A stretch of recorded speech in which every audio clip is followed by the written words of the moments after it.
자, 함께 말씀 보도록 하겠습니다. 자, 오늘 나눌 하나님의 말씀의 제목 한번 같이 따라해 봅시다. 하나님의 섭리와 손길. 다시 한번 봉독합니다. 하나님의 섭리와 손길. 네, 이 시간에 우리 하나님의 섭리와 손길이라는 제목을 가지고 창세기, 내용은 창세기 11장 10절부터 32절까지, 오늘 봉독은 27절부터 했지만 10절부터 한번 살펴보도록 하겠습니다. 자, 우리가 지난 시간 우리 오 목사님을 통해서 말씀 나눴지만 이 바벨탑 사건에 대한 이야기들을 나눴습니다. 이 바벨탑 사건의 이제 이야기가 끝난 후에 곧바로 셈의 족보가 등장하고 있습니다.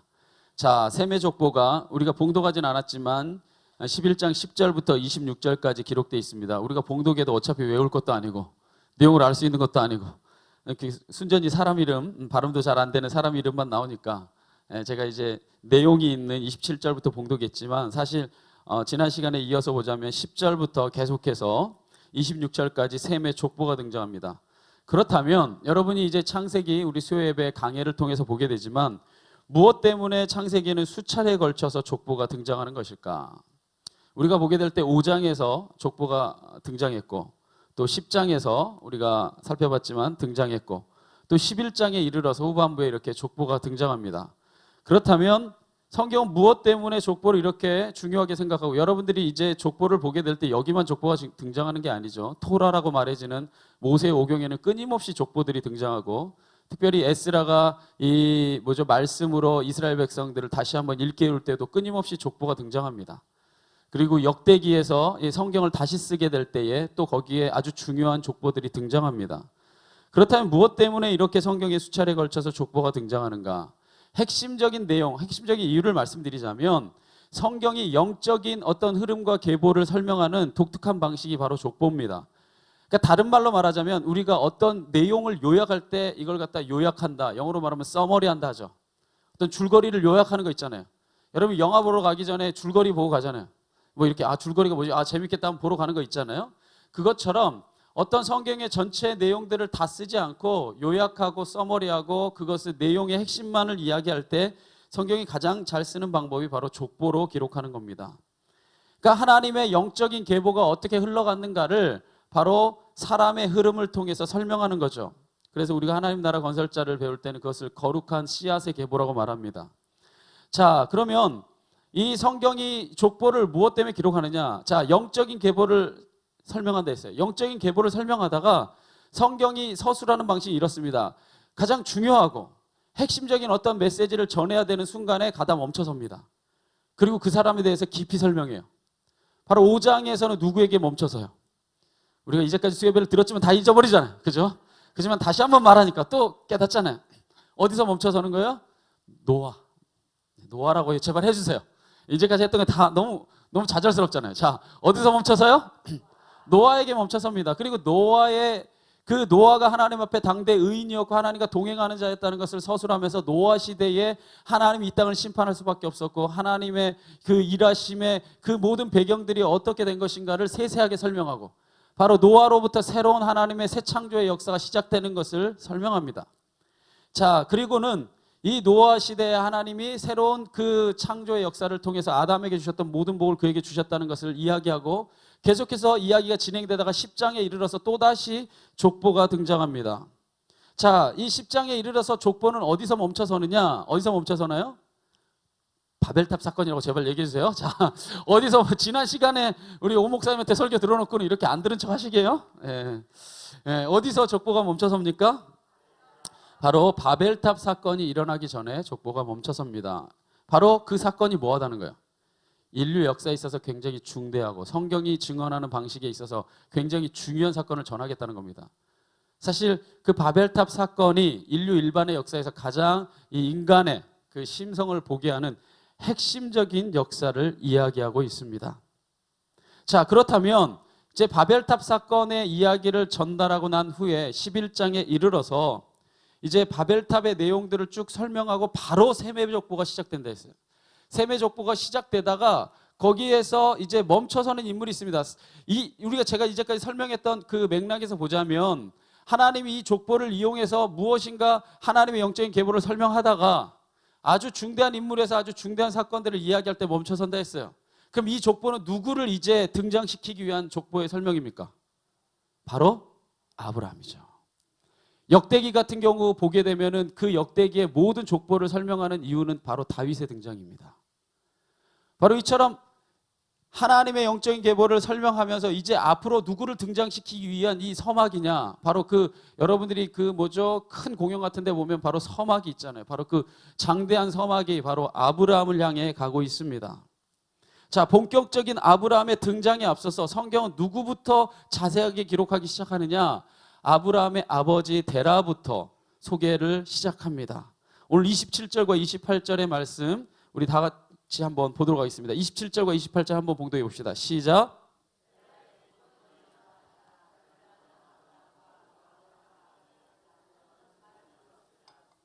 하란은 그 아비 데라보다 먼저 고향 갈대아인의 우르에서 죽었더라.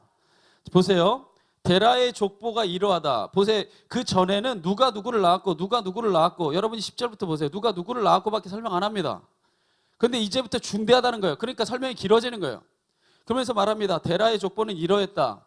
데라는 아브람과 나홀과 하란을 낳았고, 그 중에 하란은 롯을 낳았고, 여러분이 잘 알고 있는 인물이죠. 롯을 낳았고, 하란은 근데 여기서 중요한 사실을 설명하죠. 그 아비 데라보다 먼저 고향 갈대아인의 우르에서 뭐 했더라? 자식이 아버지보다 먼저 죽은 겁니다. 그것도 막내 아들이. 자, 여기서 데라는 제가 아까 설명했듯이 아브람과 나홀과 하란을 낳았어요. 자, 그런데 셋째 아들 하란이 아들 롯을 낳고 아버지 데라보다 먼저 갈대아인의 우르에서 죽었습니다. 여러분, 부모는 자식이 먼저 죽으면 무덤에 묻는 게 아니죠. 어디에 묻습니까? 가슴에 묻죠. 여러분, 요즘에 특별히 이 부모의 심정들을 잘 나타내는 이 예능 프로그램들이 많이 나오니까 우리가 부모의 그 마음들을 늘 보게 되잖아요. 뭐 슈퍼맨이 돌아왔다, 뭐 아빠 어디가, 뭐 요즘에는 남자가 다 애 키우는 게 대세예요. 그죠? 예, 무슨 남자들이 다 애를 키우면서 우리가 그 모든 그 양육하는 과정에서 뭘 보게 됩니까? 부모의 심정들을 보게 되잖아요. 여러분, 그 추성훈, 참 뭐 여러 사람이 있지만 추성훈 그 파이터, 막 뭐 UFC, 저는 별로 안 좋아해요. 그런 거 왜 패는지 모르겠어요. 서로 막 패고 막 피 흘리고 막 그렇게 막 이 근육질에 막 그 사람이 막 그냥 사랑이가 한마디 하면 가려면 가고 서려면 서고 막 일어나면 일어앉고 막 밥 달라면 밥 주고 막, 그죠? 하라는 대로 다 하죠. 그죠? 뭐 하기 때문이에요? 그 사람 아이보다 힘이 없어서, 능력이 없어서? 아니죠. 뭐 때문에? 사랑하기 때문에 그 모든 일을 행하는 겁니다.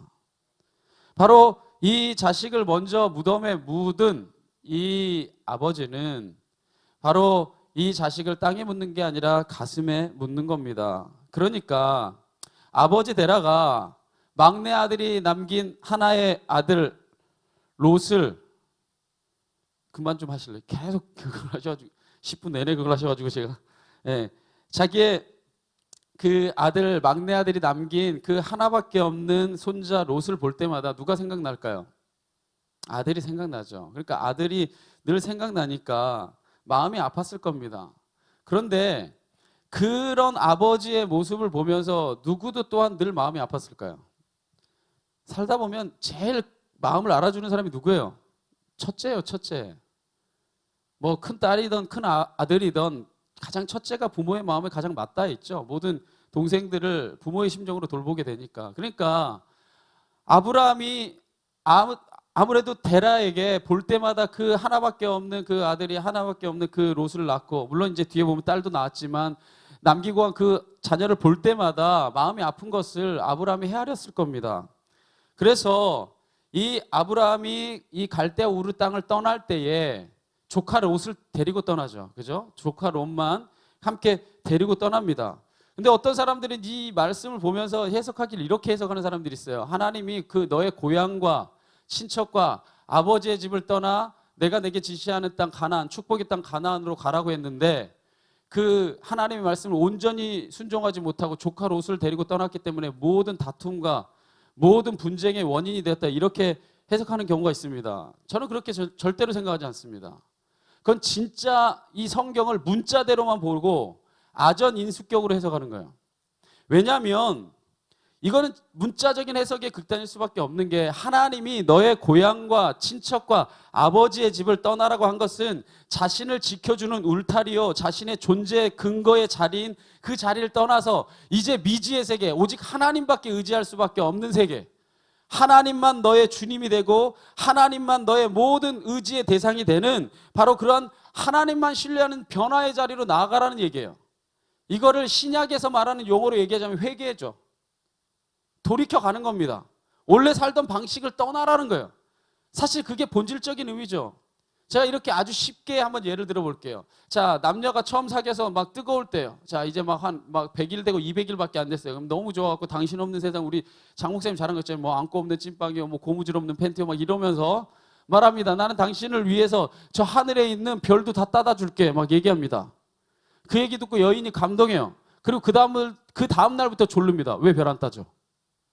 따다 준다며? 왜 별 안 따다 줘? 이거 순뻥쟁이 아니야? 이렇게 하루, 이틀, 3일, 일주일, 한 달 졸른다면 그 여자 만나야 되겠어요? 못 만나겠어요? 못 만나죠. 이게 문자적인 해석이에요. 제가 극단적인 설명을 하는 겁니다. 문자적으로 내가 너를 위해 별을 따다 줄게라고 얘기하는 건 그만큼 사랑한다, 할 수 없는 일까지도 내가 너를 위해서는 뭐든지 할 수 있다는 걸 설명하는 방식이죠.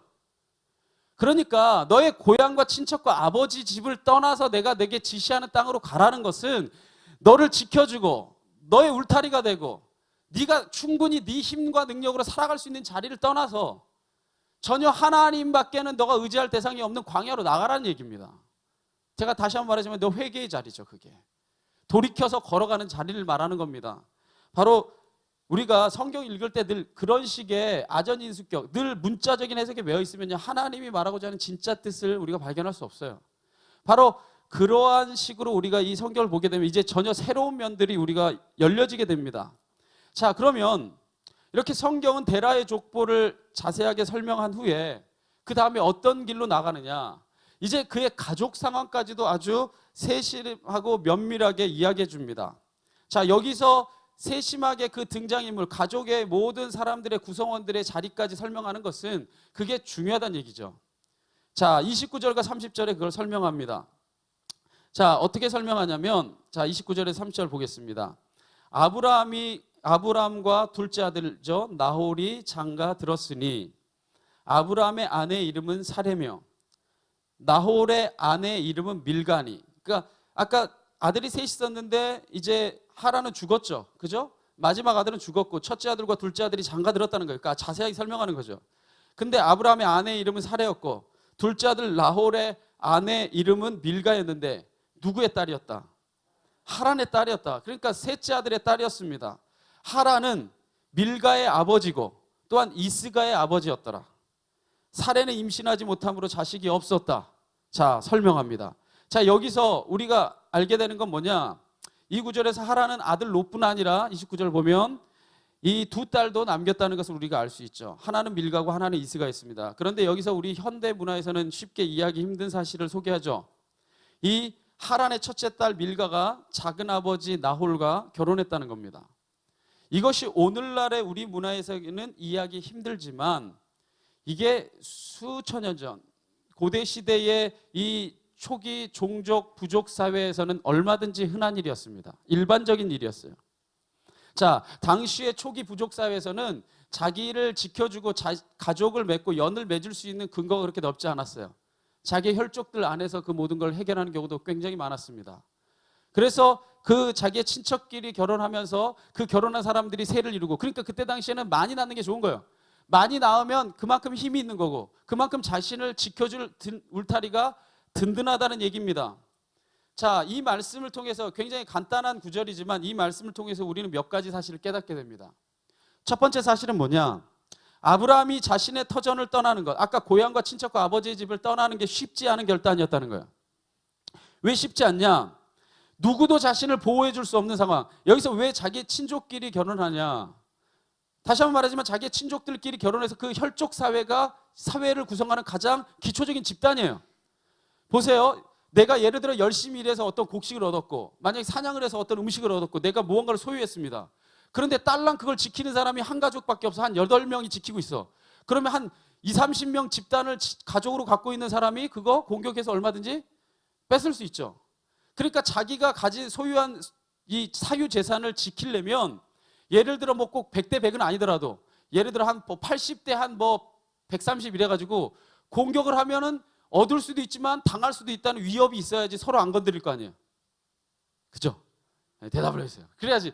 그러니까 꼭 사람들이 힘의 균형이 다 똑같지는 않았더라도 내가 함부로 건드렸다가는 큰 코 다칠 수도 있다는 서로 어떤 암묵적인 어떤 힘의 균형이 이루어져야지 사회가 계속해서 굴러가는 거예요. 그렇기 때문에 자기의 고향과 친척과 아버지의 집을 떠나서 호를 다니신 무슨 그 어떤 길을 향해 떠난다고 하는 건요, 자기를 지켜줄 울타리가 이제 하나도 없어진다는 거예요. 게다가 이제 여러분이 성경을 보면 알게 되지만 이제 롯과 아브람과 사레와 데라와 아주 일부의 사람만 떠나요. 그럼 아주 목 걸어놓고 걸어가는 길이죠. 자기를 지켜줄 수 있는 게 아무것도 없죠. 심지어 어떤 가족에게 잡혀서 노예가 될지도 모르는 길인데, 결국 이 아브라함이 자신의 친척과 그 모든 삶의 자리를 떠나 하나님이 지시한 땅으로 갈 수 있었던 것은 그가 완전하지는 않았지만 하나님을 향한 신뢰, 하나님의 도우심에 대한 그 약속에 대한 어떤 그 강력한 자기 마음의 신뢰가 있었기 때문에 첫 발을 내디딜 수 있었던 겁니다. 이게 바로 믿음의 조상이 될 수 있었던 그의 마음밭의 기본이에요. 뿌리입니다. 자, 두 번째는 이 아브라함의 아내 사라가 실제로 누이였다는 걸 우리가 이것을 통해서 유추해봐서 알 수 있죠. 벌써 이 밀가가, 하란의 딸인 밀가가 벌써 둘째, 그러니까 작은 아버지하고 결혼하잖아요. 이 모든 것을 통해 볼 때 이 그랄 왕 아비멜렉과 애굽 왕 바로에게 바로 자기 아내 사라를 팔 때에 바로 나의 누이라고 소개했던 이 아브라함의 이 말이 거짓은 아니었다는 걸 알게 돼요. 바로 그 증거로 창세기 20장 11절과 12절에 이런 구절이 나오죠. 자, 이렇게 말합니다. 아브라함이 이르되 이곳에서는 하나님을 두려움이 없으니 내 아내로 말미암아 사람들이 나를 죽일까 생각하였으며, 그래서 팔아먹었다는 거예요. 또 그는 정말로 나의 뭐다? 이복 누이로다. 내 아내가 이복 누이였는데 되었습니다 말하는 거예요. 그러니까 실제로 자기의 친척이었고 자기의 누이였습니다. 그런데 여기서 문제가 되는 건 이복 누이였다는 사실이 문제인 게 아니죠. 이복 누이였다는 사실이 문제가 아니라 그걸 감추고 내 아내였다는 사실을 자기의 안위를 위해서 자기가 살려고 팔아먹은 겁니다. 바로 그게 잘못된 거예요. 그러니까 사실 보면 그런 못난이, 아내를 한 번 팔아먹어서 회개했으면 됐지 두 번이나 팔아먹은 이 못난이 아브라함을 하나님이 변화시키셔서 이 믿음의 사람, 흔들림 없는 믿음의 사람으로 우뚝 서게 했다는 건 대단한 겁니다. 또 하나 족보를 설명하는 이 이야기에서 우리가 알 수 있는 것은, 우리가 아까 봤지만 사라가 원래부터 30절에 보면은 불임녀였다는 사실이에요. 원래부터 아이를 낳지 못하는 사람이었습니다. 아까 30절을 보면은 이 사례는 임신하지 못함으로 자식이 없었다고 바로 이 족보를 기록하는 그 스토리에서 말하고 있습니다. 원래 이 사라가 하나님의 사자가 나타나서 내 몸에서 아들이 있으리라고 말씀하셨을 때 사라가 이렇게 말하죠. 생각하죠. 경수가 끊어진 것이 이 사실인데 이 나이에 내가 어떻게 아이를 낳을 수 있습니까? 하고 비웃죠. 근데 사실 여기서 다시 한번 기억할 사실은 사라는 경수가 끊어져서 아들을 낳지 못한 게 아니라 애초부터 태어나서 바로 그 나이에 이르기까지 아예 아이를 낳을 수 없는 불임녀였다는 거예요. 가능성이 애초부터 없었던 데다가 더더욱 없어진 거죠. 경수까지 끊어졌으니까. 그러니까 우리가 그 증거를 성경에서 어디서 보게 되냐면 아브라함이 바로 하가를 취했을 때는 곧바로 누구를 낳게 돼요? 이스마엘을 낳죠. 그러니까 누구한테 문제가 없는 거예요. 아브라함한테 문제가 없는 거예요. 누구한테? 사라한테는 애초부터 아이를 낳을 가능성이 없었던 거죠. 그런데 결국 사라가 아들 이삭을 얻게 되죠. 이 아들 이삭을 얻게 되고 게다가 또 수많은 자손들을 이제 얻게 되는데 바로 그 모든 역사의 중심에는 하나님이 계셨다는 거죠. 인간의 가능성은 애초부터 없었던 것을 우리가 이 족보를 통해 알게 됩니다. 그런데 여기서 이렇게 족보를 통해서 우리가 몇 가지 사실들 우리가 알게 되는데 여기서 가장 족보에서 발견하게 되는 중요한 사실이 있습니다. 가장 중요한 사실이 뭐냐면은 이 아브라함이 갈대아 우르에서 하나님을 만난 후에 그분의 음성에 순종해서 갈대아 우르 땅을 떠나서 축복의 땅 가나안으로 들어갔다고 우리가 성경 퀴즈 하면 늘 얘기하잖아요. 자, 아브라함이 하나님 말씀을 따라 떠난 곳은 어디? 그러면 다 갈대아 우르라고 이야기하지만 오늘 본문에서는 우리가 알고 있는 성경 지식과는 전혀 다른 말을 하고 있다는 거예요. 오늘 본문에서는, 창세기 본문에서는 전혀 다른 얘기를 합니다. 자, 가나안을 향해 가는 첫 여정의 시작을 알리는 창세기 11장 31절에는 이렇게 기록되어 있습니다. 한번 31절은 중요하니까 여러분이 한번 읽어봅시다. 다 같이 읽습니다. 시작.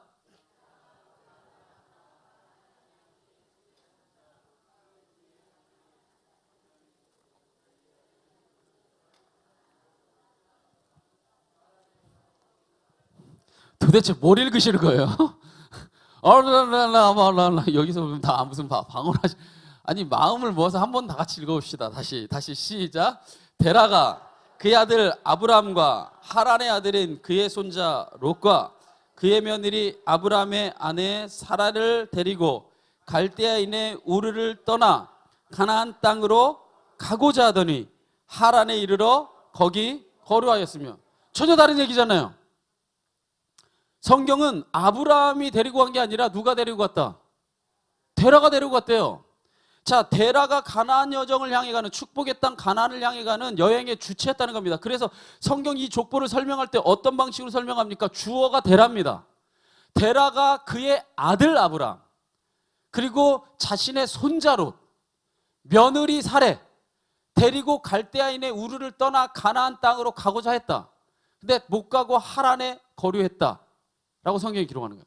만약에 아브라함이 갈대아 우르를 떠났으면 이렇게 설명해야죠. 아브라함이 그의 아버지 데라, 자기의 아내 사레, 그리고 자기의 조카 롯을 데리고 갔다고 설명해야 되지만 여기서 주어는 데라예요.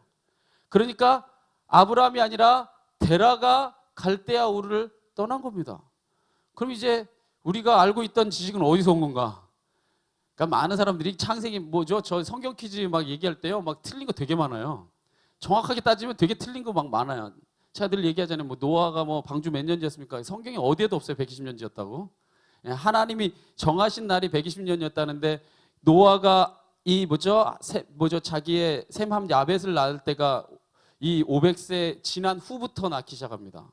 그리고 600세 되던 때 비가 와요. 자기의 세 아들과 함께 방주를 지었대는데 그 시간으로 따지면 적어도 100년 이내요. 근데 100년 동안 여러분 그때 당시에 기술로 나무로 지으면 그게 배가 만들어집니까? 다 썩지. 그러니까 그만큼 하나님의 시간들이 있을 때 그 시간의 어느 중점에서 사실, 그러니까 문자적인 해석이 위험한 거예요. 문자적으로 그게 120년 중요하지 않아요. 100년이건 500년이건 5년이건 단 3년이건 가장 중요한 건 뭐예요? 그 중심이죠. 하나님 말씀에 순종하고 사람들의 그 비웃음 속에도 끝까지 그 일을 하는 게 중요한 거죠. 여기서도 보면은 절대로 갈대아 우르를 떠난 게 아브라함이 데리고 떠난 게 아닙니다. 분명히 데라가 데리고 떠났어요. 그렇다면 왜 여기에 성경이 말하기를 그러면 갈대아 우르를 떠나서 가나안 땅으로 들어간 게 아니라 하란에 머물러서 거기에 거류했다고 멈춰 서버렸다고 얘기하는데, 그리고 더 이상 나가지 않습니다. 그러면 언제 가나안 땅을 향한 여정을 다시 시작하는가? 바로 32절에 데라가 죽고 나서입니다. 32절에 데라가 죽죠. 데라는 나이가 205세가 되어 하란에서 죽었더라 라고 기록됩니다. 자, 데라는 가나안 땅을 가고자 갈대아 우르를 떠났지만 하란에 머물렀다가 그곳에 생을 마감합니다. 그 이후에 창세기 12장에 여러분이 잘 아는 12장 1절에 바로 하나님께서 아브라함에게 나타나서 이르시되 말하죠.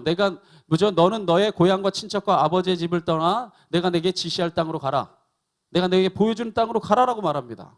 내가 너로 큰 민족을 이루고 내게 복을 주어 내 이름을 창대하게 할지니 너는 복이 될지라. 바로 하나님의 그 약속의 말씀, 우리가 흔히 알고 있는 그 말씀이 떨어집니다. 근데 그 흔히 알고 있는 그 말씀이 갈대아 우르에서 준 게 아니라 하란에서 준 겁니다. 자, 그렇다면 우리가 알고 있는 지식은 어디서 온 건가? 하나님이 아브라함에게 나타나 가나안 땅으로 인도하셨다는 사실은 대체 어디서부터 온 건가? 그 말씀의 근거는 공교롭게도 창세기가 아니라 사실은 신약에 있어요. 신약 사도행전 7장에 있습니다. 사도행전 7장에 스데반이 돌 맞아 죽죠. 바울을 비롯해서 수많은 유대인들에게 돌 맞아 죽기 전에 이 구약의 모든 예수 그리스도의 이 모든 이 땅에 오심과 사역을 설명하기 위해서 구약을 총망라하는 설교를 한 편 남기고 돌맞아 죽습니다. 바로 그 구약을 요약하는 설교 중에 바로 이 내용이 나옵니다.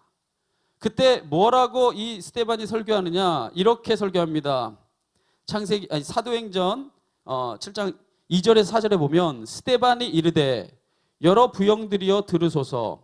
우리 조상 아브라함이 하란에 있기 전 메소포타미아에 있을 때, 메소포타미아가 다른 말로 하면 그게 갈대아 땅입니다. 바로 티그리스 유프라데스 강이 흐르는 바로 그 메소포타미아에 있을 때에 영광의 하나님이 그에게 보여 이르시되 내 고향과 친척을 떠나 내가 내게 보일 땅으로 가라 하시니, 아브라함이 갈대아 사람의 땅을 떠나 하란에 거하다가 그의 아버지가 죽음에 하나님이 그를 거기서 너희가 지금 사는 이 땅으로 옮기셨습니다 말합니다. 그러니까 여기서 스데반이 설교하는 걸 통해서 바로 갈대아 땅에 아브라함에게 하나님이 나타나셨다는 것을 우리가 유추하게 돼요. 이건 유추하는 겁니다. 창세기는 사실 대라로 설명하지만. 그럼 이제 여기서 우리가 이 말씀을 어떻게 이해해야 되는가? 자, 여기서부터는 이제 우리가 신학적인 상상력을 발휘해야 돼요. 이제 상상력을 발휘해서 이 말씀을 설명하지 않으면, 이해하지 않으면 성경이 명확하게 설명해 주질 않습니다. 그렇다면 우리가 신학적인 상상을 한다고 할 때 여기는 그냥 상상을 하면 안 돼요. 신학적인 상상, 성서에 근거한 상상을 해야 됩니다. 그럼 성서에 근거한 상상을 하기 위해서는 한 구절을 더 찾아봐야 됩니다. 그 말씀이 뭐냐면 여호수아서 24장 2절에서 3절입니다. 여호수아서 24장 2절에서 3절에 이렇게 기록되어 있습니다. 여호수아가 모든 백성에게 이르되 이스라엘의 하나님 여호와께서 이같이 말씀하시기를 옛적에 너희 조상들 곧 아브라함의 아버지 둘째 아들 나홀의 아버지 데라가 강 저쪽에 거주하여 누구를 섬겼다? 다른 신들을 섬겼으나, 다른 신들을 섬기고 살았다는 겁니다.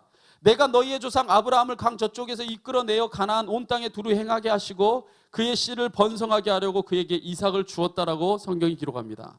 자, 그러니까 다시 한번 앞으로 가서, 자, 2절로 가서 보면은 너희의 조상들이 바로 바로 그 데라와 바로 이제 여기서 설명할 때 아브라함의 아버지고 나홀의 아버지를 설명할 때 그 전에 너희의 조상들이 강 저쪽에서 다른 신들을 섬겼다고 얘기하는 거예요. 그죠? 그러니까 데라를 비롯한 조상들, 그러니까 데라만이 있었던 게 아니었겠죠. 데라의 아까 이 족보에 나오는 모든 친족들이 함께 혈연 부족 사회를 이루고 있었을 것이고, 당연히 아버지 데라가 믿으니까 큰아들 장자부터, 그때 당시는 우리 뭐 강장로님이나 다 마찬가지지만 유교면 유교 집안인 거잖아요. 다 큰아들부터 당연히 큰아들이 더 해야 되잖아요. 이때도 장자는 제일 중요합니다. 그러니까 큰아들이 제일 그 아버지를 따라서 살았을 거예요. 그러니까 너희의 조상들, 즉 아브라함을 비롯해서 데라를 비롯해 나홀 모두가 다른 신을 섬기고 살았다는 겁니다. 이렇게 다른 신을 섬기고 있는 사람들, 전혀 하나님을 알지 못하는 사람들, 바벨탑 사건 이후에 한참이 지난 시간에 하나님이 이제 하나님의 역사를 이루기 위한 하나님의 민족을 만들기 위해서 한 사람을 부르십니다. 근데 그때 당시에는 누구나 다른 신을 섬기고 살았어요. 누구도 야훼 하나님을 모를 때입니다. 그때 아브라함에게 하나님이 현현하셔서 너는 너의 고향과 친척과 아비집을 떠나 내가 너에게 보여줄 땅으로 가라 하는 겁니다. 자, 갑자기 하나님이 나타납니다. 구약에서 하나님의 현현을 보는 자는 죽는다 했어요. 구약에서 말할 땐 죽는다 합니다. 그 하나님의 위엄과 거룩하심과 하나님의 이 절대적인 이 존재 앞에 한 인간이 서게 되면요, 그 위엄에 압도되는 거죠. 자, 그러면 아브라함이 이 하나님을 만났어요. 그러면 이 여호수아서 말씀과 사도행전 말씀을 기반해서 만나면, 자, 이렇게 하나님을 만났을 때 여러분처럼 이렇게 편안하게 설교 듣지 이렇게 만날까요? 모세가 하나님 만날 때처럼, 그죠? 이사야가 하나님 대면할 때처럼 하나님을 대면하면, 절대적인 존재를 대면하면 하나님이 여러분 삶에 임재하고 있다는 걸 깨닫는 순간 소스라치잖아요. 전혀 편하시니까 하나님 만나도 전혀 아무 거리낌, 여러분이 의로우시니까.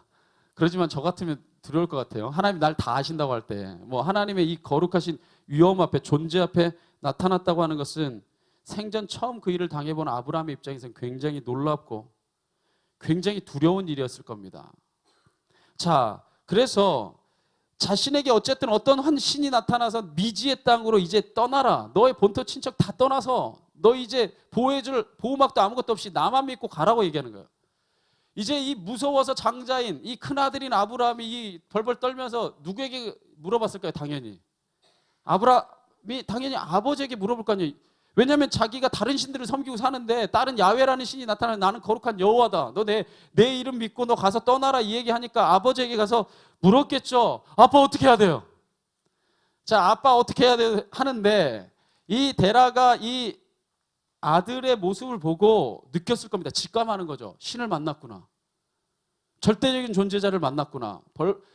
벌써 하나님의 영광과 위엄이 깃들어진 그 존재, 누구인지는 알지 못하지만 이방 신을 섬겼던, 모든 조상들이 이방 신을 섬겼던 종교심이 있었기 때문에 이 아버지 데라가 그 영광 중에 찾아온 그 신의 현현 앞에 함부로 하나님의 말씀을 거부했다가는 어떤 일을 당할지 모른다는 막연한 두려움이 있었을 겁니다. 그러겠죠. 여러분도 만약에 그런 일을 당하면 그런 압도되는 마음들이 있을 겁니다. 그래서 이렇게 있으면 안 되고 그 말씀에 순종해야 되겠다는 어떠한 힘에 이끌려서, 저는 절대로 이게 완벽한 믿음이라고 보지 않습니다. 어디 완벽한 믿음이 있어요? 여러분 하나님 믿은 지 10년 지나도 완벽한 믿음 모르겠는데, 잘 20년 지나도 한 번도 모르겠는데 한 번 나타나서 하나님이 내가 내일 지시할 땅으로 갔다 그랬더니 막 믿음으로 막 나가고, 세상에 그런 거 어디 있어요? 힘에 이끌려서 간 겁니다. 사실은 두려워서 갔다고 하는 게 맞아요. 두려워서 자기의 영향력이 미치는 몇몇 사람만 데리고 갑니다. 그런 이해를 가지고 31절을 다시 보면요, 이러죠. 데라가 그의 아들 아브람과 하란의 아들인 그의 손자 롯과 며느리 아브람의 아내 사레를 데리고 갈대아 우르를 떠나 가나안 땅으로 가고자 했다는 거예요. 자, 데라는 이 사건을 당한 당사자인 아브람, 그의 아내 사레, 당연히 남편이 가니까 아내 가고, 그리고 자신의 아버지가 죽어서 누구도 돌볼 길 없는 롯. 아까 딸들은 다 결혼했을 거예요, 친족끼리. 그래서 딸들은 영향력 밑에 사라졌지만 어쨌든 돌볼 길 없는, 하라는 이미 죽었고 돌볼 길 없는 바로 그 롯만 데리고 최소의 인원들만, 자기의 영향력 안에 있는 사람들만 데리고 갔어요. 역설적으로 보자면 다른 사람들은 설득해도 가지 않았다는 거죠. 내가 무엇 때문에 알지도 못하는 야훼 때문에 본토와 친척과 아버지 집을 떠나서 죽을지도 모르는, 아니 거의 죽을 것이 확실시되는 길을 떠나겠는가? 떠날 이유도 없고 떠날 생각도 없는 거죠. 그러니까 나홀을 비롯한 그의 자식들은 다 안 갑니다. 아무도 안 가요. 자, 그런데 가나안 땅을 향해 가던 여정을 하란에서 멈춰버립니다. 거의 다 가다가 3분의 2 정도 갔다가 멈춰버려요. 사실은 이 갈대아 우르 땅은요, 그때 당시에 제가 아까 말했지만 메소포타미아, 문명의 4대 발상지가 메소포타미아, 그 다음에 여러분 뭐죠? 이집트강, 인더스강, 그죠? 인도에, 그 다음에 중국의 황하강, 4대강, 여러분들이 세계사 시험 볼 때 꼭 나오는 겁니다. 그 뭐죠? 문명의 발상지라고 할 때 그 네 군데 중에 한 곳이거든요. 근데 그 네 군데 중에 가장 먼저 문명이 발달한 것이 어디냐 할 때 1번이 메소포타미아예요. 바로 그곳이 가장 먼저 문명이 발달한 가장 고대 최고의 도시입니다. 그런 최고의 도시에서 가나안 땅은요, 여러분이요 성지순례 가보면요 북쪽의 일부만 이 나무가 좀 있고 하죠. 남쪽은 다 네게부 광야에다가 완전히 사막이 척박한 지대입니다. 바로 그 척박한 땅으로 전혀 문명도 없고 아무것도 없는 그 미지의 땅으로 가라고 했을 때, 사실 하란은요 그래도 그 중요한 교착지이기 때문에 문명이 그쪽도 발달했던 곳이에요. 하란 정도에 와서 더 이상은 못 가겠다. 더 이상은 갈 엄두도 용기도 나지 않았던 겁니다. 자, 어떻게 될지 모르는 땅을 향해 떠나긴 했는데, 그 어떤 알 수 없는 힘에 압도되어 떠나긴 했는데 그 땅을 향해 아예 갈 만큼의 믿음은 성경을 보자면 없었다는 얘기예요. 보십시오. 만약에 아브라함에게 그런 절대적인 믿음이 있었다면은 두 가지 사건이 여기에는 덧붙여 기록되어 있어야 돼요. 아버지 왜 데라에게 말합니다. 왜 하란 땅이 뭡니까? 하나님이 가나안 땅으로 가자 그랬는데 다퉈서 혼자 갔거나, 아님 막 다투다가 아버지 데라한테 져가지고 그냥 둘 다 못 가고 주저앉았거나, 뭐 이런 설명이라도 있어야 되는데 아무 설명도 없어요. 하란에 머물다가 데라가 죽으니까 바로 12장 1절에 바로 하나님이 현현하셔서 가라 하시니까 가게 됩니다. 결국 이 아브라함이 이 모든 여행을 가게 됐던 그 여행을 인도했던 데라, 그 데라의 이름의 뜻이 지연시키다는 뜻이에요. 지연시키다. 그러니까 그는 참으로 의미심장한 이름을 가지고 있었죠. 하나님의 뜻을 거부할 만큼의 담력도 없고 하나님의 뜻에 온전히 순종할 만큼의 믿음도 없어요. 근데 그거는 데라만의 문제가 아니라 아브라함도 그 자기에게 현현하신 하나님의 말씀을 완전히 거부할 담력도 없고, 아브라함 또한 가나안 땅에 그렇게 들어갈 만한 온전한 믿음이 없었다는 겁니다. 결국 데라가 하란에서 205세가 되어서 죽고 난 후에 이제 하나님의 말씀을 듣고 또다시 그 힘에 이끌려서 가게 됩니다. 저는 이 말씀을 통해 우리의 편견을 돌아보게 되기를 원합니다. 우리는, 제가 강조하고 싶은 핵심에, 제가 이렇게 길게 설명한 것은 바로 이걸 설명하기 위함입니다. 우리는 아브라함이 믿음의 조상이기 때문에 하나님의 말씀에 온전히 순종해서 가나안으로 나갔고 마침내 큰 복을 받아 하나님께 영광을 돌렸다고 단순하게 생각하기 쉽습니다. 한 사람을 영웅화할 때. 그런데 제가 설명하고자 하는 것은 아브라함은 그렇게 큰 믿음 가지고 떠난 게 아니라 하나님 등 떠밀려 떠났고, 가다가 무서워서 못 가서 하란에 머물렀고, 아버지가 죽었는데 또다시 내가 만났던 그 야훼가 나타나서 또 가라고 하니까 무서워서 떠나요. 그래서 믿음과 두려움의 어떤 그 애매한 지점에서 왔다 갔다 하는 겁니다. 그래서 여러분, 완벽한 믿음의 사람이 아브라함이 아니죠. 가서 기근이 오니까 가지 말라는데 애굽 땅에 내려갑니다. 하나님이 하지 말라는데 안에 팔아먹습니다. 그리고 돌아와서는요, 하나님 분명히 약속의 자손 주겠다는데 엘리에셀이나 양자로 삼겠다고 양자 삼습니다. 그래서 하나님 하지 말라는데 하갈 들여다가 이스마엘 낳습니다. 또 그라랑한테 가갖고 아비멜렉한테 아내 또 팔아먹습니다. 어디 도대체 믿음이 보여요? 난 그거보다 낫네. 나는 팔아먹지, 최소한 팔아먹지도 않았고 그 팔아먹어갖고 부자 되지도 않았고. 제가 말하잖아요. 창세기에 나오는 아브라함이 거부가 되는 방식은요, 아내 팔아먹은 돈이에요. 그러니까 세상으로 말하자면요, 진짜 더럽게 번 돈이란 말이죠. 오늘 은혜 다 떨어진다. 우리가 생각하는 그 아브라함은 성경에 없어요. 바로 여기 지점에는 없어요. 그런데 실로 놀라운 건 아브라함이 이후에 어떤 사람으로 변화되냐, 100세에 얻은 아들 이삭을 하나님이 바치라니까 일말의 망설임이 없이, 물론 속에는 어마어마한 갈등과 번민이 있었겠죠. 어마어마한 아픔이 있었겠지만 하나님의 말씀에 순종해서 이삭을 바칩니다. 이미 칼을 내리쳤다는 얘기는 제가 늘 강조하지만 마음으로 죽였다는 얘기죠. 저는요, 성경을 볼 때 감격하게 되고 사실 놀라게 되는 지점 바로 이겁니다. 다른 어떤 게 아닙니다. 도대체 변화되지 않을 것 같은 사람, 도대체 변화될 수 없을 것 같은 사람, 도대체 믿음이라고는 눈꽃만큼도 찾아볼 수 없었던 그 사람이 어떻게 이렇게 완벽하게 변화될 수 있는가? 전 이게 기적 중에 기적 같아요.